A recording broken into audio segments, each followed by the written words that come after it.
बिस्मिल्लाहिर्रहमानिर्रहीम।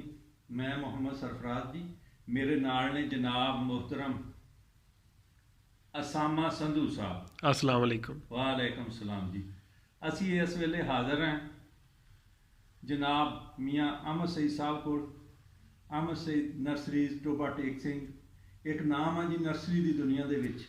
इस वेले इन्हां दे असी दौलत खाने लाहौर दे विच बैठे। मियाँ साहब सलाम अलैकुम। वालेकुम सलाम। मियाँ साहब पाकिस्तान दे विच पंजाब की गल करते हैं, तुसी रवायती फसलों नालों बागात नूं तरजीह दिंदे हैं, तो तुसी ये फरमाओ जिहड़े रवायती बाग उन्हां तो इलावा किहड़े-किहड़े बाग लगाए जा सकते? पहले तो गल करांगा जिहड़ा फल है साडा लैमन, ये सारा साल विकदा है जी। इस दे मुतलक मैं तुहानूं थोड़ा जिहा दस दियां कि साडे कोल पहले हुंदा सी देसी लैमन जी फिर चाइनी लैमन आया, फिर मलेशियन सीडलैस लैमन आया।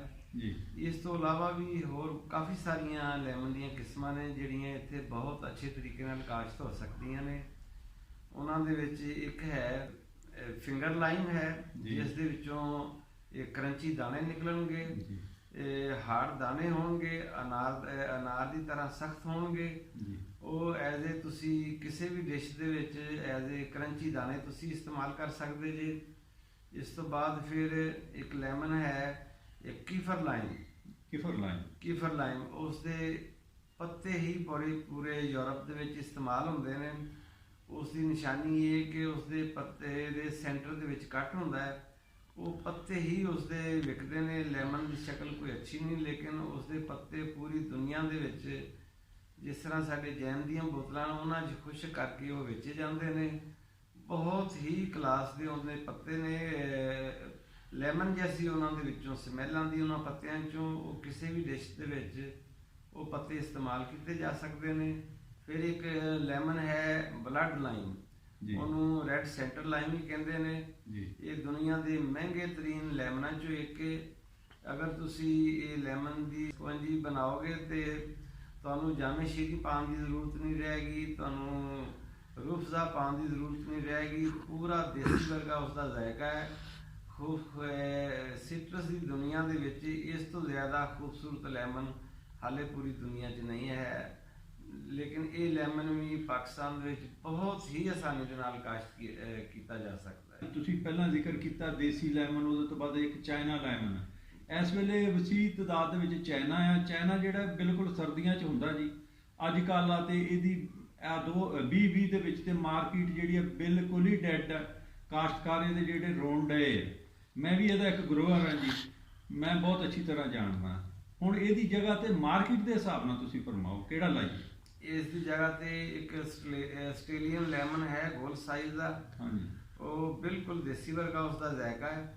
ਉਹ ਗਰਮੀਆਂ 'ਚ ਹੀ ਜ਼ਿਆਦਾ ਫਲ ਦਿੰਦਾ ਹੈ, ਸਰਦੀਆਂ 'ਚ ਥੋੜ੍ਹਾ ਫਲ ਦਿੰਦਾ ਹੈ। ਜੀ ਲੇਕਿਨ ਗਰਮੀਆਂ 'ਚ ਉਹ ਭਰਪੂਰ ਪੈਦਾਵਾਰ 2 ਸਾਲ ਤੋਂ ਬਾਅਦ ਉਹ ਸ਼ੁਰੂ ਕਰਦਾ ਹੈ। ਜੀ 5 ਸਾਲ 'ਚ ਉਹ ਪੌਦਾ ਪੂਰਾ ਤਿਆਰ ਹੁੰਦਾ ਹੈ ਜੀ ਤੇ ਉਸ ਦੀ ਪੈਦਾਵਾਰ 1.5 ਤੋਂ 2 ਮਣ ਪਰ ਪਲਾਂਟ ਹੋ ਸਕਦੀ ਹੈ। ਅੱਛਾ ਮੀਆਂ ਸਾਹਿਬ, ਆ ਜਿਹੜੇ ਤੁਸੀਂ ਹੁਣ ਜ਼ਿਕਰ ਕੀਤਾ ਆ ਸੀਡਲੈਸ ਆਏ ਆ, ਇਹ ਸੀਡਲੈਸ ਦੀਆਂ ਕਿੰਨੀਆਂ ਕੁ ਵੈਰਾਈਟੀਆਂ ਹੈ?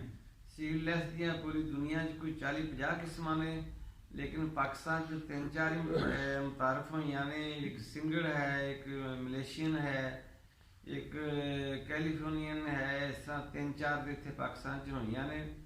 ਲੇਕਿਨ ਇਹਨਾਂ ਦਾ ਗਰਮੀਆਂ ਦਾ ਫਲ ਬਹੁਤ ਅੱਛਾ ਹੁੰਦਾ ਹੈ, ਸਰਦੀਆਂ 'ਚ ਇਹਨੂੰ ਟਾਈਮ ਜ਼ਿਆਦਾ ਮਿਲਦਾ ਹੈ ਤੇ ਇਸ ਤੋਂ ਇਹ ਜ਼ਰਾ ਵੱਡਾ ਹੋ ਜਾਂਦਾ। ਉਹ ਵੱਡਾ ਜਿਹੜਾ ਉਹ ਸਾਡੇ ਇੱਥੇ ਪਸੰਦ ਨਹੀਂ ਕੀਤਾ ਜਾਂਦਾ। ਗਰਮੀਆਂ 'ਚ ਜਿਹੜਾ ਸੀਡਲੈਸ ਲੱਗਦਾ ਹੈ ਉਹਦਾ ਸਾਈਜ਼ ਛੋਟਾ ਰਹਿੰਦਾ ਹੈ, ਜੀ ਉਹ ਬਹੁਤ ਜ਼ਿਆਦਾ ਪਸੰਦ ਕੀਤਾ ਜਾਂਦਾ ਹੈ। ਅਗਰ ਸਰਦੀਆਂ ਵਾਲਾ ਅਸੀਂ ਲੈਮਨ ਅਸੀਂ ਅਗਸਤ ਦੇ ਵਿੱਚ ਸਤੰਬਰ ਦੇ ਵਿੱਚ ਤੋੜ ਦਈਏ ਤੇ ਫਿਰ ਅਸੀਂ ਗਰਮੀਆਂ 'ਚ ਉਹਦੀ ਬਹੁਤ ਹੀ ਭਰਪੂਰ ਪੈਦਾਵਾਰ ਲੈ ਸਕਦੇ ਹਾਂ।